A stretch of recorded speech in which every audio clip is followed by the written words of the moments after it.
Monsieur Wave. Yo, apply. Yo, luta do dede. Luta mo nulo jël moto nga andil ma xaalis. Hello? Bësal mu fine. What? Bësal mu fine. Oh, yes! Wave acts in Gambia. Deposit and withdraw money, pay bills, and buy mobile credit without fees. Transfer money wherever in the country for only 1% fee. At Wave, Bësal mu fine. Wave, your money is yours. Taal Oil. The company have filling stations across the country, and our rates are relatively cheaper than anyone else across the country. Taal Oil is the biggest producer and distributor of cement in the country with the most competitive prices in the market. In the Gambia, we all move to different paces. Time is money, convenience is power, and now both are in your hands. No more long lines, no more late payments, no more missed chances, not anymore. Because now the Gambia has its own super app, Zap. One app, one tap, endless convenience. Send money instantly, pay your bills in seconds, shop without borders, pay your rides, order your meal, buy your ticket, deposit and withdraw money for absolutely free. No extra charges, no hidden fees, only on Zap Super App. This is not just convenience. This is confidence. This is the future in your hands. And the best part, Zap is born right here. Built for us, designed for every Gambian home, every Gambian dream. So don't wait in the past. Step into the future. Download Zap today on App Store and Play Store and enjoy endless free services. Call us today on our toll-free number 1666 or on 260-0001. Zap. All in one. All for you. Tap in. Zap in. On Thursday, the 13th of November 2025, you're with Coffee Time on West Coast Radio. I am Peter Gomez. Thanks for joining us. Alhaji Baimas Taal is a seasoned technocrat and respected voice in African water governance with decades of experience in public service and continental leadership. As the Gambia's former Minister of Fisheries and Water Resources and now chair of the African Union's Executive Council Decision Committee, Alhaji Baimas Taal is at the forefront of shaping Africa's post-2025 water vision, an ambitious blueprint aligned with Agenda 2063 to ensure sustainable, inclusive, and climate-resilient water management across the continent. Alhaji Baimas is with us this morning to launch a series that will obviously talk about his connections with water development, purification, what have you, across the continent, starting, of course, with his home country, the Gambia, but also to talk about his vast experience as a diplomat, as a radio DJ, and other aspects of life, even with regard to our relationship with neighboring Senegal. And for some in the series, for some programs in the series, we'll be using the Wolof language, having come from half-die just like me. Alhaji Baimas, thank you so very much for joining us this morning. Thank you. Should I say Uncle Peter? That's what I heard you say. Now it's a name. It's no longer. Even the president calls me Uncle Peter. Yeah, Uncle Peter. Thank you very much for having me here. I'm very happy to come to Coffee Time for the first time. First and foremost, let me congratulate you for this magnificent facility. Thank you very much. And how someone from Afdai moved from Charles Street to here to develop, communication and information up to this level. We are proud of this. And I'm here to have interaction with you for your audience and for the Gambians. But something that I should tell you, the International Water Committee, they are listening today. Ah, are they? Some of them said that I asked permission that they'll post it in their website. Fantastic. The flyer? Yeah, no, the interview when you complete. Okay. And they've asked me also for the YouTube, because I listen to Coffee Time every day, but not at this time. Okay. In the evening, I go to YouTube. You have modernized it. It's not only radio now or television. You are on social media. You can listen to it. So you can't avoid social media these days. Can't. No. With all its problems, there are good aspects of social media as well. I'm very active in social media. I am extremely active in social media. It has very good aspects of it and the negative ones. But I feel sorry for the young people who cannot siphon the negative one, but we can look at what is good and what is bad. Sometimes some things are forwarded to me. I say, oh, don't worry, this fake news. Just add 1 and 1 cannot be 3. It's 2. This cannot be true. Absolutely. So I'm here to talk about my experiences on water. Boring subject. No, it's not. No, I'm going to say why it's boring. I left this country in 1992 to join the international UN, and I've been dealing with water ever since. And the last, from 2008, I was appointed to be Africa's spokesperson on water, to sell water to the world, to tell the entire world the challenges that we face, the importance of water, etc. But as much as it's boring, I was required to talk about water to make it interesting. Because all what I do as a water advocate is to convince whoever is listening. We call it the buy-in. And we have different categories. Talk to heads of states, ministers, what the Kenyans call the wananchi, the ordinary person. So we have packages for all of that. How do I do that? How do I capture your attention? Peter, do you know that by the time we finish this program, 100 Africans will die because of lack of water? Die? Yes, because we got the statistic is 60 per hour will die. Do you know that 300 million Africans do not have access to clean water? 300 million? 500 million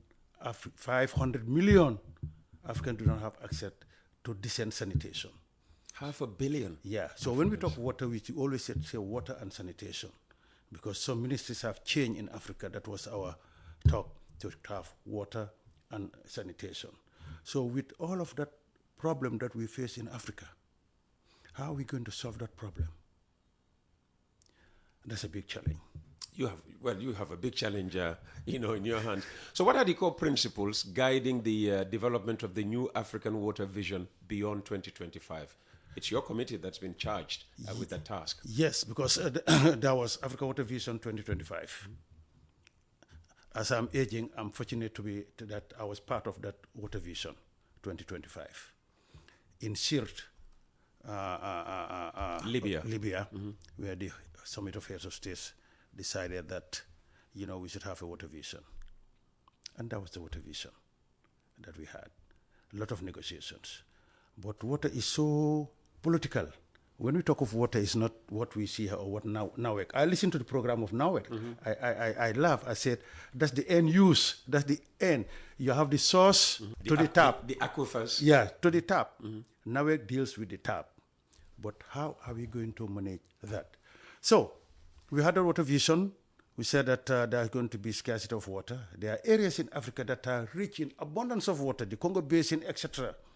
Other areas like the Sahel are not rich, but no one country can deal with it alone. So in 2000... How about the Gambia? Don't we have enough water? Everybody talks about the River Gambia. We have enough water, but we are not utilizing all of our water, the potential. We are not harnessing the full potential of our river. Yes, because when we say we have to, you have touched on very important, the sources of water. You have surface water. 90% of Africa's water are transboundary surface water. And about 30% of Africans have their water on shared water basis. We share the water.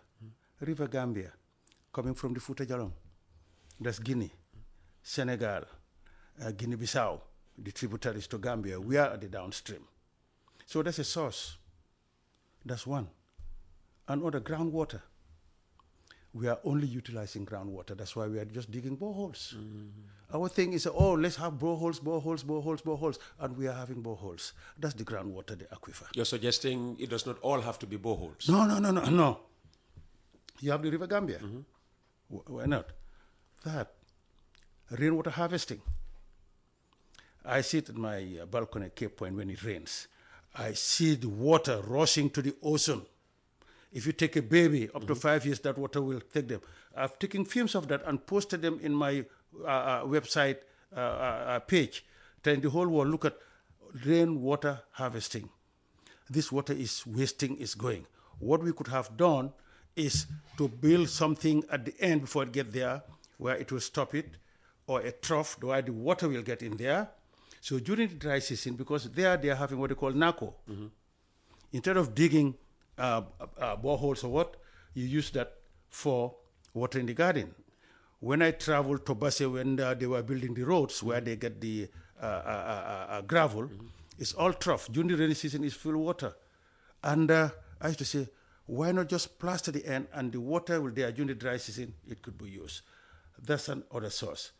The river one is called, when we say water, we have different categories. We have what we call a blue water. That's the river. The rain and the groundwater. We have green water. The trees are capturing that water by their leaves, roots. That's why I say, do not cut the trees and so forth. And that water. We are not, if you go to Rwanda, they do a lot of rainwater harvesting. And you know what, Peter? There's a lot of money for water in different aspects.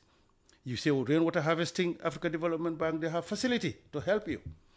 I always tell when I go to international meetings, they talk about rainwater harvesting. I say, when we were kids, our mothers used to harvest rainwater. Yes. You remember? Yes, of course. The first rain, they would say, let it wash the corrugate. Yes, absolutely. And after that, we put the bucket. Yes. And big pans. And big pan. That's rainwater harvesting. You know what they do in Rwanda? They dig down on the ground and channel the water that is coming to pipe, and it goes down there. That's rainwater harvesting. We are not utilizing any of that.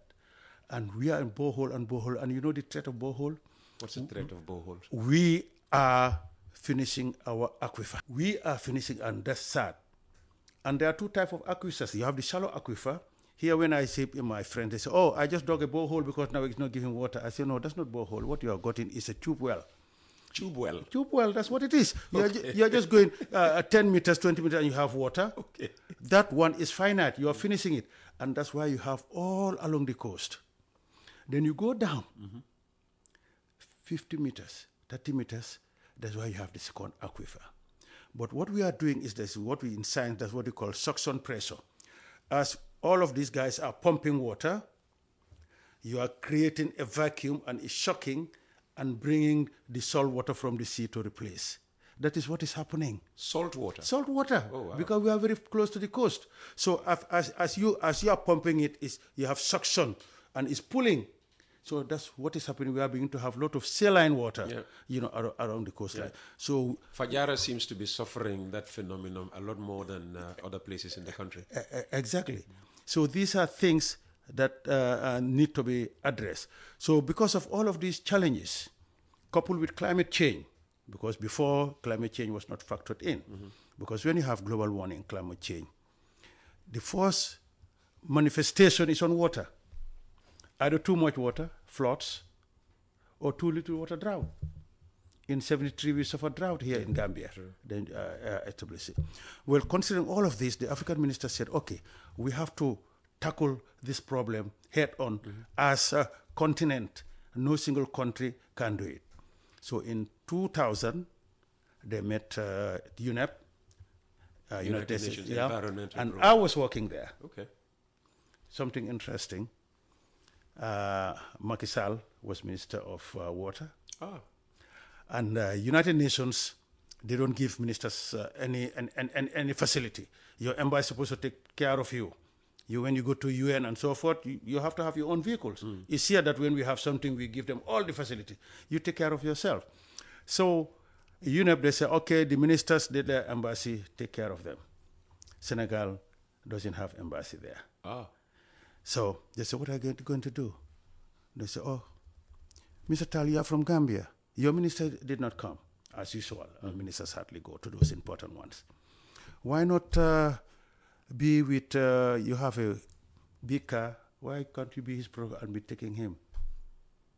So you were giving Macky Sall a ride? I was giving, every day I pick him from his hotel, take him to the venue, that's where I walk. At the end, I'll take him and I'll pick him for dinner and so forth. So I told him, and that was 2000. He was minister 6 months. So I said, Mr. Minister, do you have a speech? No. I said, you have to say something. Me, that's my DNA.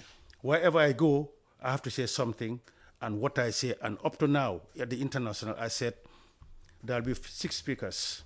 I want at the end, let them only remember what I said. Because you are all going to say the same things, water.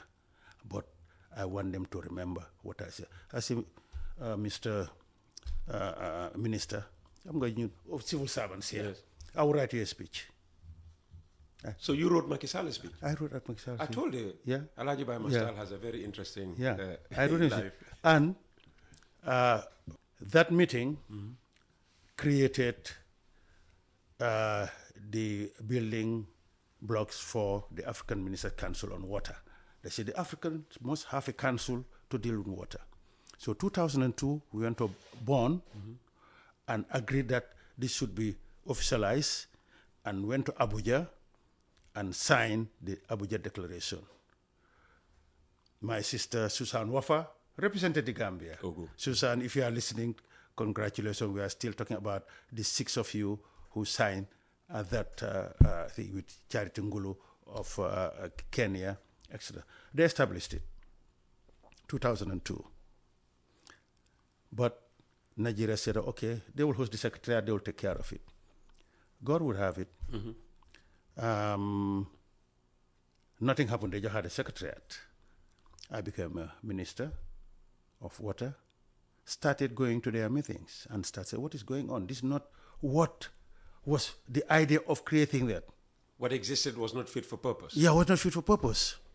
So after I've done my service here, 2008, the ministers met and called me, said, Mr. Taal, he's no longer working. Why can't we bring him to help us establish this? So, Peter, very interesting. They said, okay, you go to Cairo for interview. I went there. They said, oh, you're appointed. I stayed here. I said, when I'm going to start? They said, no, everything is ready. It's just that. I said, give me a ticket. I want to come and see what is there. Peter, I went with a round trip ticket from Gambia to go and see what is there. I went, I never left. Why? I found nothing. Oh. Just a small office park there. They put me in a hotel, giving me all the facilities, but nothing to do. I said, but you told me everything is here. No. So I said, I'm not going back. I will stay and establish the secretariat. I stayed there and established the secretariat. They didn't have money, but I was coming from the UN.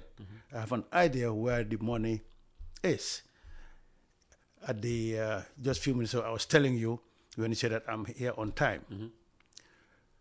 In the same 2008, they have the World Water Forum in Stockholm, and you have the donors that they go there.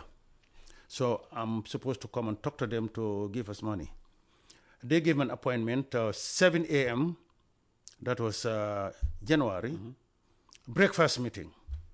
And they all stayed in the same hotel. I was about 10 kilometers away.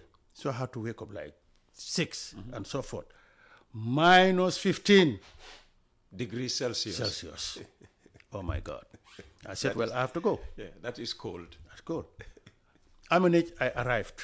I have this habit, if you tell me 2 o'clock, I'm not going to enter 2 minutes to 2. I arrived, I saw them, I stood outside school until sharp to the dot, I opened and walked in. We talked and that. Anyway, I was able to get 20 million. Ooh, wow. 2 years later, one of them became a very close friend of mine. So he said, you remember that meeting in Stockholm? I said, and you got the 2 million? 20 million. 20 million. Yeah. Do you know why you got it? I said, no. They said, before you came, we were saying, another African organization, it's African, they're not serious. You know, why should we put our money? Well, let's see this new person. They said, when you came at the sharp to the dot, after you left, they said, this is our guy. We have never seen that. This is a different African. This is a different African. He comes on time. And that's in my DNA ever since.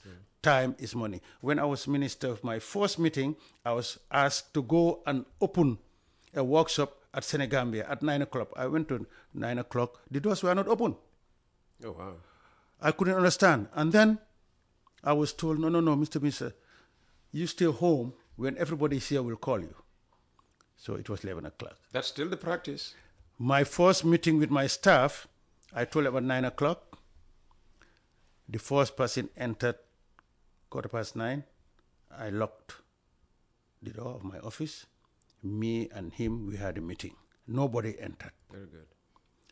Since then, whilst I was there, when I said 9, it's 9. When you invite for meeting, I said, if you 10 o'clock, if not 10 o'clock. So that discipline we would have. But going back to that, establish, AMCAO for policy coordination, program harmonization, and looked at the different issues that is facing Africa. Number one, they're saying that Africa is thirsty. People need water to drink. How are we going to address that? 2, we have shared water basins. And by that time, we are talking about water is a source of conflict. How can we change the narrative for water to be a source of cooperation? Instead of fighting, let's cooperate. You know the Ethiopian dam? Big problem, Ethiopia and Egypt. Because Egypt, they have in their constitution that anybody that deprives them of water from the Nile is an act of war. Because, Egypt without the Nile is not Egypt. Yeah. If you fly over Egypt, you just see the Nile and you see half a kilometer, all green, all desert. But the Nile starts, you have the blue Nile, white Nile. So the country-wise starts, wants development. Absolutely. Imagine if Guinea said that they are going to develop the water there and deprive, then the water will not come here. So there are some international protocols, but there must be regional protocols. That's why they say the OMVG of Gambia, Senegal, Guinea, and Guinea-Conakry, and OMVS of Guinea, because all start from there, Mauritania and Senegal, are the best examples of transboundary river cooperation. So we are showing the rest of the world. We are showing the rest of the world how to jointly share common resources.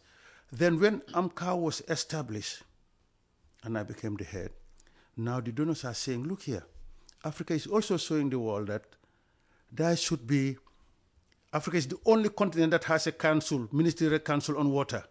You don't have it in Latin America. You don't have it in Europe. You don't have it anywhere. So AMCAO is a one-stop shop. You want to bring money to Africa for water, you go to AMCAO. You want to know the issues, you go to AMCAO. And I happen to be the head that gave me the privilege now to interact with everybody in the world. November 27th is my birthday. There were 5. Remind me so that we could sing him a happy birthday on the program. Well, no, it's going to be on a Thursday. I didn't. If you check that, it's going to be on a Thursday. Today is the 13th. The next one is the 20th. The one after that is going to be the 27th. You see? So come with a big cake, and then we'll do the singing here. But what I'm saying that the current king of the Netherlands, King William, he was the prince. I was working with him to bring water to Africa. So every November, we have a meeting, which is the United Nations Advisory Board on Water. He was chairing. And it only coincides with my birthday, and every time we had the Crown Prince leading the singing. Oh, wow.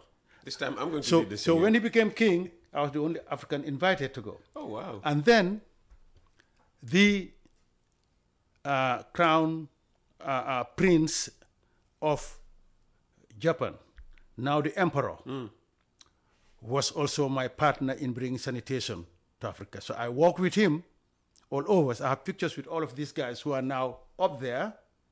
So with that network, when I became, when Mansour Faye of Senegal Water became chairman of my board, we travel all over the world. So everybody wants to talk to AMCAO minister.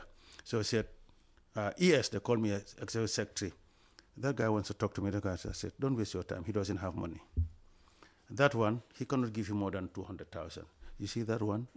He has the power to write you a check of 2 million. We know them. So I said, let's go. We go and talk. Then he'll have money. We're racing, for Africa. One time we went somewhere. I said, Mr. Minister, you're traveling a lot for Africa.